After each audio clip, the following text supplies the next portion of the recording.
네, 안녕하십니까. 한국통신소비자보호센터입니다. 이번에는 통신범죄의 의미에 대해서 준비를 해봤습니다. 여러분들 통신범죄가 무엇이라고 생각하십니까? 통신범죄요? 실제 통신범죄라는 용어는 없습니다. 저희 센터에서 통신범죄라고 우리가 단어를 만들어서 사용을 하고 있는 것이죠. 간단하게 보면 통신범죄, 보이스피싱 아니야? 이렇게 생각하시는 분들도 있습니다. 네, 맞아요. 그 내용도 맞습니다. 하지만 제가 말씀드리고 싶은 것은 보이스피싱은 보이스피싱으로 들어가는 것이고, 현재 우리가 언급하고 있는 통신범죄 있죠? 이거는 말 그대로 통신 상품을 이용하고 있는 우리 통신 소비자를 대상으로 이루어지고 있는 가장 보편적인 범죄들을 말하고 있습니다. 통신범죄, 간단하게 말하면 여러분들 명의도용이 있을 수 있습니다. 가장 흔하고 가장 악질적이고 여전히 지금도 계속해서 우리 일상에서 나타나고 있는 문제점들이죠. 두 번째는 계약 상품 사기입니다. 상품을 소개하고 계약하는 과정에서 사기를 친다라고 하는 것인데요. 형사법으로 보면 여러분들 사문서 위조나 사문서 위조 행사죄 혹은 사기죄 이런 것들이 같이 들어갈 수가 있습니다. 다만 이제 여기에서는 실제 어떤 목적을 갖고 어떤 이득을 취하면서 상대방을 어떻게 기망했느냐, 이게 포인트가 될 수가 있고요. 실제 펜이 있는데요. 여러분들이 계약을 하는 당사자로서 계약을 했느냐, 서명을 했느냐, 이게 또 중요하게 받아들여질 수가 있습니다. 하지만 이 부분에 대해서도 여러분들 명확하게 알고 계셔야 한다는 것은요. 참 많은 사람들이 통신 범죄에 대한 경험과 노하우가 많습니다. 물론 개인이 갖고 있는 경우는 적지요. 반대로 말하면 기업들 혹은 통신사 혹은 대리점, 판매자들은 많은 정보를 갖고 있습니다. 많은 유형을 갖고 있고요. 그렇기 때문에 어떻게 대처를 해야 하는지까지 그들은 잘 알고 있습니다. 그렇다면 우리 소비자들은 어떻습니까? 여러분들은 어떻게 이런 범죄를 당했을 때, 이런 피해를 당했을 때 조치를 해야 하는지 알고 계십니까? 많은 분들이 실제 본인이 당사자가 되면 당황할 수밖에 없고요. 어떻게 해야 되는지 몰라서 발을 동동 구를 수밖에 없을 겁니다. 그래서 저희가 존재를 하는 것이고요. 어려움이 있다면 얼마든지 저희들에게 말씀을 하시면 됩니다. 저희들이 도와드릴 게 있다면 얼마든지 여러분들의 편에서 도움을 드릴 수는 있습니다. 자, 세 번째는 뭐가 있을까요? TM이죠. TM으로 들어오는 것들도 통신범죄가 많습니다. 이 부분에 대해서는 TM이나 대리점을 통해서 계약을 했던 분들 중에서 피해자가 생기는 사례들이 좀 있었는데요.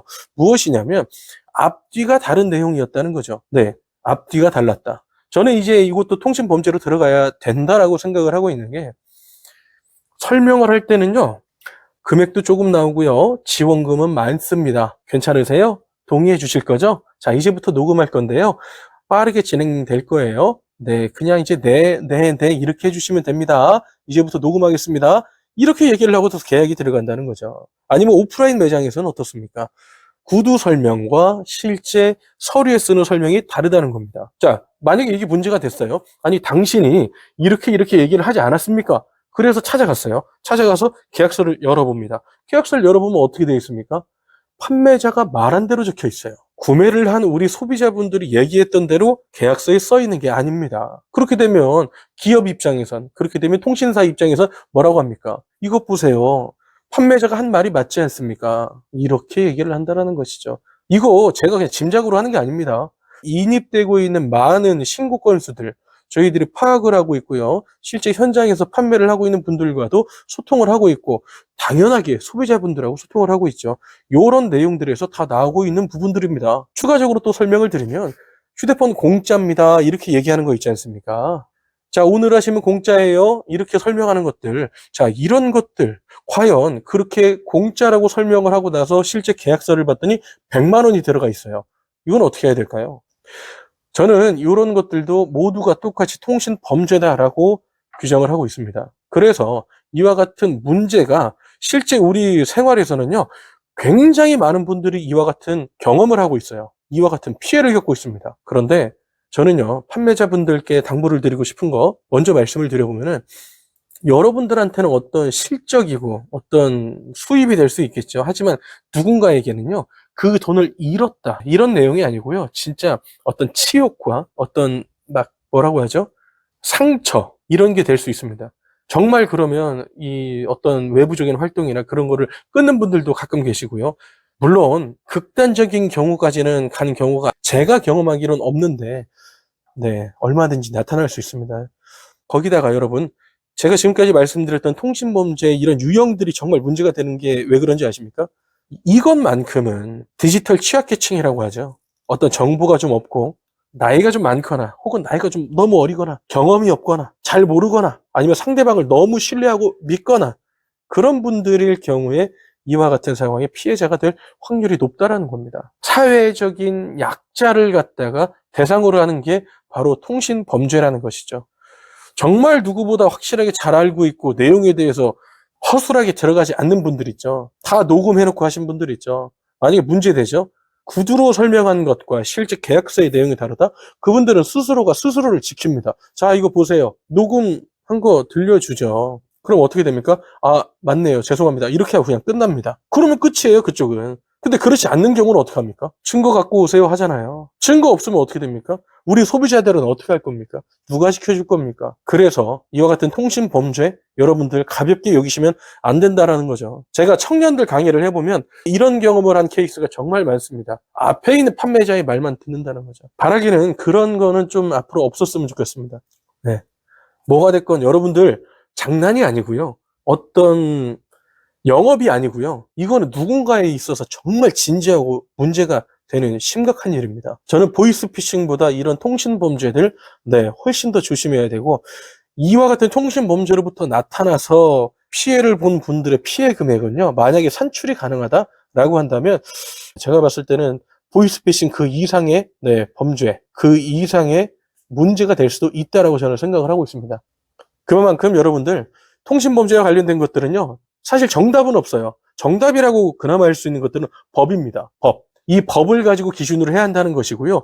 상식을 갖고 우리가 소통을 해야 됩니다. 참 안타까운 얘기지만 기업들이 여러분의 편을 들어줄 것 같습니까? 소비자 만족도 1위, 몇 년 연속 1위, 막 이렇게 얘기하고 있는 기업들이 있지 않습니까? 그런 통신사들이 과연 여러분들의 편이 될 것 같습니까? 이런 문제가 됐을 때? 아니요, 아닙니다. 청년들 같은 경우는 이래요. 정말 맞는 말 되게 잘합니다. 기업을 상대로요. 고객센터겠죠. 정확하게는. 자, 이런 거 있습니다. 야, 해주세요. 해주셔야 되는 거 아닙니까? 저희 뭐 이거 어떻게 하겠습니다. SNS 올리겠습니다. 말할 수 있죠. 소비자의 기본적인 권리입니다. 여러분 이거는. 그런데 그게 제대로 될까요? 아니죠. 하세요. 그럼 당황해요. 청년들은 오히려. 아니 상대방이 이렇게 얘기하면 좀 받아들여줄 법도 한데 하세요 합니다. 물론 그렇게 했을 때 허위나 과장이나 어떤 거짓말이 있다면 오히려 그 행위를 했던 그 소비자가 어떤 피해를 입을 수가 있죠. 고립되어 있는 소비자, 혼자 있는 소비자입니다. 그래서 말씀드리는 거예요. 기업과 개인이 어떤 다툼이 있다. 개인이 이길 수 있을까요? 아니요. 저는 이길 수 있을까요? 아니요. 저도 기업 못 이깁니다. 그래서 저도 이 자리에 있는 거고요. 여러분들 한 분 한 분이 우리와 같이 통신 소비자의 권리를 지키기 위해 활동하겠다라고 한다면 그때는 비로소 우리가 어떤 행동이든 어떤 조치든 우리가 취할 수 있고 상대방에게 요구할 수 있을 겁니다. 그래서 말씀드리는 거예요. 통신범죄 가볍게 여기시면 안 됩니다. 이 개념을 명확하게 하시고 혹시라도 제가 오늘 말씀드렸던 이런 통신범죄를 통해서 여러분들이 어떤 피해를 입었거나 혹은 문제가 되는 상황이라면 저희들에게 말씀을 해주십시오. 같이 고민해서 여러분들의 편이 돼서 싸워드리겠습니다. 오늘 준비한 통신범죄의 의미 이번 편은 여기까지고요. 다음 시간 이어서 통신범죄에 대한 의미를 여러분들이 바로 알아주셨으면 좋겠고 계속해서 유튜브는 저희들이 관리를 하고 업로드를 할 수 있는 것들을 준비를 하고 있으니까요. 다음 시간, 다음 편 계속해서 봐주시면 좋겠습니다. 혹시 주변에 도움받을 분들이 있다면요. 이 영상을 공유를 해주셔도 좋고요. 저희 센터로 연락을 해주셔도 좋겠습니다. 이번 편 여기까지 해서 인사드리도록 하겠습니다. 고맙습니다.